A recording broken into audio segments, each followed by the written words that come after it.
जय जगन्नाथ सांग माने आज चिता लगी अमावास्या उपलक्षे प्रस्तुत करवा चितौ पिठा। चिता लगी अमावास्या बा चितौ अमावास्या ओडिशार एक पारंपरिक और सांस्कृतिक गणपर्व। श्रावण मास अमावास्या तिथि रे एही पर्व पालित होता है।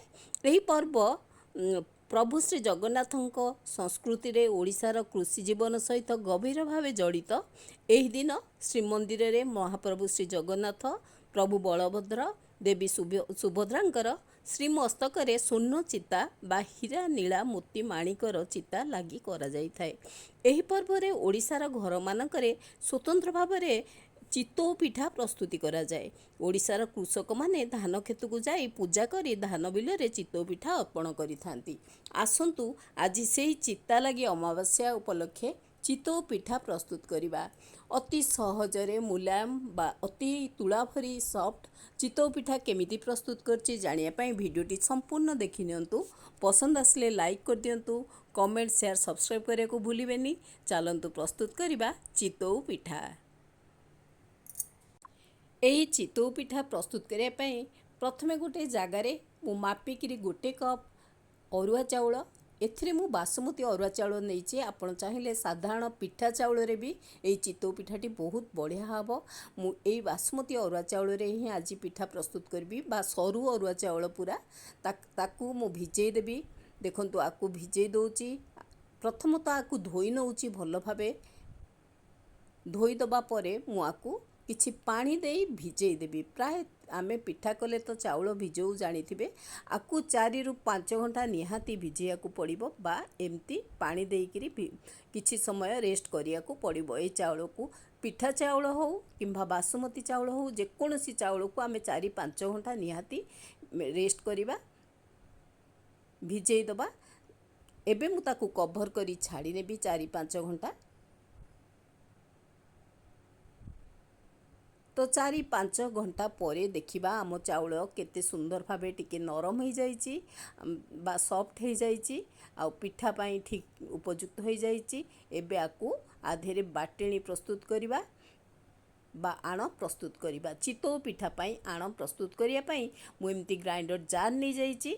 ग्राइंडर जार रे सबु चाउल दे दोछि। चाउल को तो मु आपन को कहितली मापिकिरी गोटे कप बा 300 ग्राम चाउल मु नेइछि। सेई अनुसार मु नड़िया धेरे देबी। जेतिकी चाउल नेबे सेतिकी ही नड़िया देले ए पिठाटी अति मुलायम बा नरम हबो। एई भली चाउल दबा परे मु नड़िया दे दउछि। सेई कप रे सेम क्वांटिटी रो नड़िया दउछि। गोटे नड़िया भांगी मु कोरी नेइछि। सेई नड़िया को दबा परे आधेरे किछि पानी देइकी बाटी नबा, कारण चाउल सुखा अछि जेहेतु ता धीरे किछि पानी दबा। तो जे आणटा पूरा सॉफ्ट हबो नरम हबो सेई भली आमे तो बाटी नबा। पूरा आणटा पूरा पतला हबार अछि। तो एबे आण प्रस्तुत हो गलानी। मु बाटेनटी प्रस्तुत हो गलानी। मु गोटे जगारे आको अजाड़ी नउची। देखंतु केते सुंदर भाबरे हमर चितौ पिठा पे बाटेनटी रेडी हो जाइछि।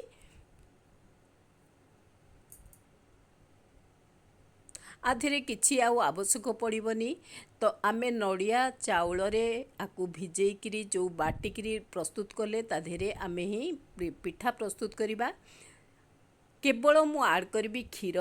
जो क्षीरटा को पूरा गरम क्षीर मु हाफ कप गरम क्षीर आधेरे ऐड करबी बा 100 रु 150 ग्राम क्षीर आधेरे ऐड करबी। आम बाटिनीटी बहुत सुंदर भावे प्रस्तुत हो जाइछि। देखुथिबे टिके गोलेई नेबे। आकू 4-5 मिनट भल भावे गोलेई नेबे। तापरे टिके रेस्ट करिया को देबे। आउ ता धीरे निहाती गरम क्षीर किंबा गरम पानी जहाँ भी हो ऐड कले एटा सुंदर भावे पिठाटी आमर प्रस्तुत हुए, सॉफ्ट हुए आउ बहुत बढ़िया से प्रस्तुत हो जाए। एबे देखंतु मु क्षीर दउची। ए क्षीर बहुत गरम अछि आउ से क्षीर मु सबु दे दउची। प्राय 150 ग्राम क्षीर मु दउची। तो आकु क्षीर दबा परे आधेरे मु गोलेई नउची भल भावे। देखंतु आणटी बहुत पतला अछि। ए पतला आणरे ही हमर चितौ पिठा हबो।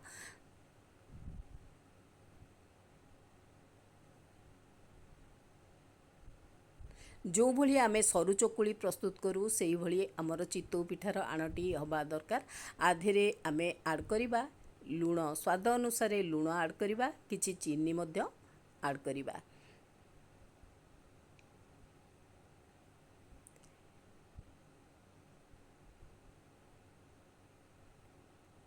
एबे मु कभर करी छाड़ी दउची किछि समय छाड़ी दबा परे मु जेतेबेले प्रस्तुत करी सेतेबेले एथिरे लुण आड करी।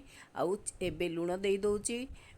आमर आण देखिकी आमे लुण दबा, जेतिकी परिमाणर आण थिबो से अनुसार लुण आड करवा। चीनी मु 2 चामच चीनी दउची, छोट चामच रे 2 चामच चीनी दउची। चाहिले चीनी स्किप मध्यम करि परिबे। एमिति भी ए पिठार टेस्ट बहुत भल। आउ आमे लुण आउ चीनी दबा परे आकु टिके गोळेई नबा, तापरे आकु टिके छाड़ी दबा, प्राय घंटे खंडे छाड़ी दबा। तापरे आमे रेडी करिबा, पिठा प्रस्तुत करिबा। तो एबे प्राय पिठा पई रेडी हो गलानी। मु ताकु कभर करी किछि समय छाड़ी दउची। आपण तो चितौ पिठा प्रस्तुत करथिबे करेई रे, मु आज करेई रे प्रस्तुत करनी, तावा रे प्रस्तुत करिवि। देखिबे तावा रे केते सुंदर भाबे पिठा हबो। एबे घंटे हेई जाईची, मु तावा बसई देइची, टिके घियो खाली लगे देइची। आउ से माने बेसी भी दरकार हबनी, जस्ट टिके घियो मान नेइची। तापरे मु आण देई दउची। पिठा पई जेतिकी चितौ पिठा पई आण दरकार सेतिकी देई आकु टिके कभर करी छाड़ी नबा। जे कोनोसी प्लेट हो किंबा कोनोसी ढांकुणी हो देइकिरी आमे ताकू छाड़ी दबा। किछि समय छाड़ी देला परे 2-3 मिनिट जिबा परे देखंतु केते सुंदर भाबे आमर पिठाटी रेडी हो जाइची, फुला फुला होईची। आ पूरा सहजरे बाहरी आसुची तावारू। बहुत सुंदर भाबे पिठाटी आमर प्रस्तुत हो जाइची। मु आपनकू जूम करी देखौची। देखंतु केते सुंदर भाबे चितौ पिठाटी आमर रेडी हो जाइची। एई भଳି हेइची, अति सहजरे सिझी जाइची। तो एभली मु आउ गोटे पिठा मध्य प्रस्तुत करची। सेही भଳି सबु पिठा मु प्रस्तुत करने भी रेडी कर देबी। तो आमे चितालागी अमावास्या बा चितौ अमावास्या रे चितौ पिठा प्रस्तुत करथाउ। प्रभुଙ୍କ पाखे पूजा लागि गई थाए। जानिथिबे मु कहिली कृषक माने एटा गोटे परंपरा आमर चितालागी अमावास्या रे चितौ पिठा करिबा। तो आगुकू आज तो चितालागी अमावास्या, मु सेथिलागी सकाळु प्रस्तुत करची पिठा। आउ आपनकू देखौची मध्य। देखंतु आउ गोटे पिठा मध्य सेही भଳି रेडी हो गलानी। अति सहजरे तावारू बाहरी आसुची। एटा लुहा तावा जेहेतु आधेरे मते पिठा प्रस्तुत करिया को बहुत सहज होउची। आउ सहजरे बाहरी आसुची, फटाफट हो जाउची। एई भଳି सबु पिठा मु रेडी करनेली, प्रस्तुत करने भी